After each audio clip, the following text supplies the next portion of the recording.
We are now getting down to the wire. In less than a week, the people of Iowa will be going to the caucuses and begin the process of choosing the Democratic presidential nominee. And that, and with a stunning announcement dealing with the state politics, are subjects as we go into Around the Table.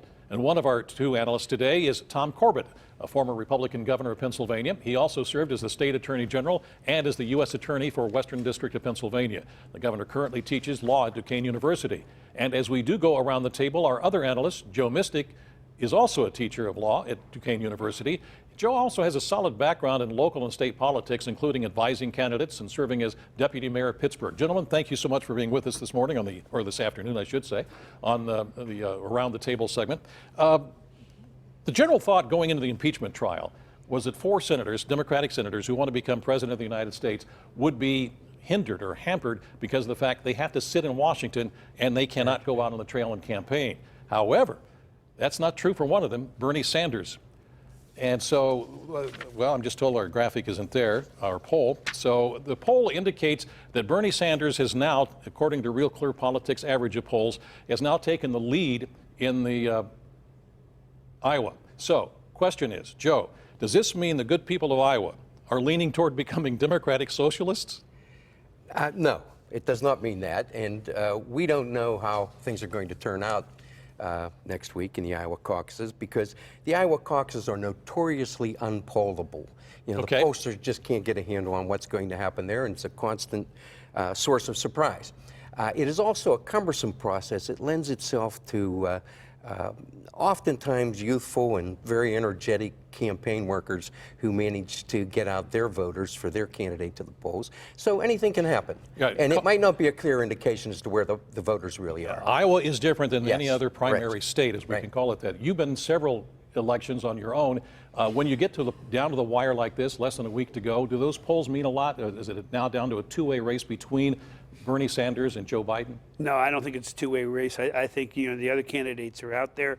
You don't know where their support is. They do it by counties there at the same time.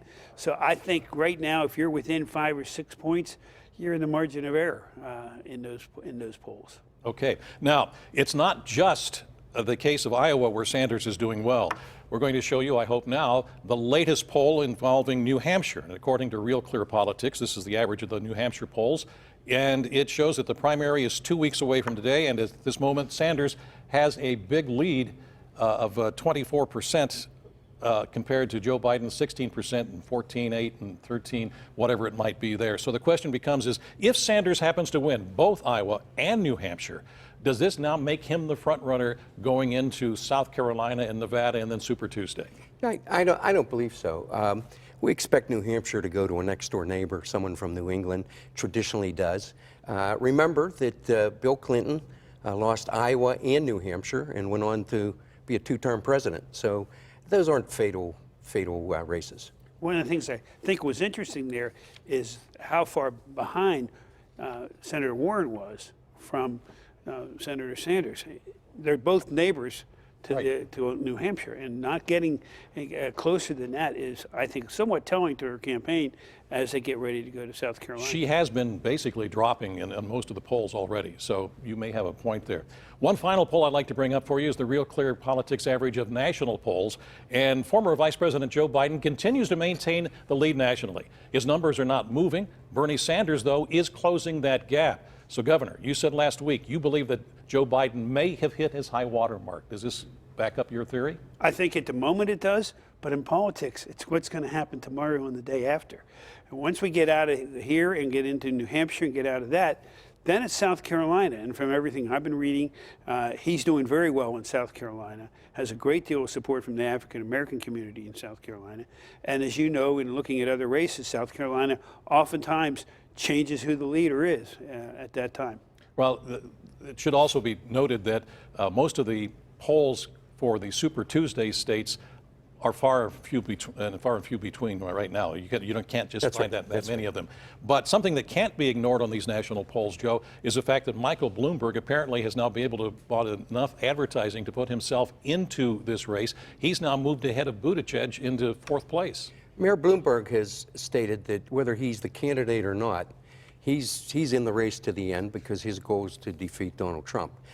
He's pledged in the past up to $1 billion in this race, and so he's our, in at least in that fashion, in terms of campaign finance, he's our Donald Trump. He's the Democratic Party's Donald Trump. If he stays in the race, this will be very competitive, and he's going to fight fire with fire. Yeah, And I think you find it very interesting if you listen to that ad.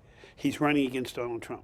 right, he does. He doesn't say he's right. running He's for not- president. exactly. And I think that people should take note of. Very quickly, we haven't much time at all. Surprise about Mike Turzai stepping down as Speaker of the House, saying he's not going to be, well, he's not stepping down as the Speaker yet, but he's not going to run for re-election. I was surprised. I thought he would do it a couple more terms.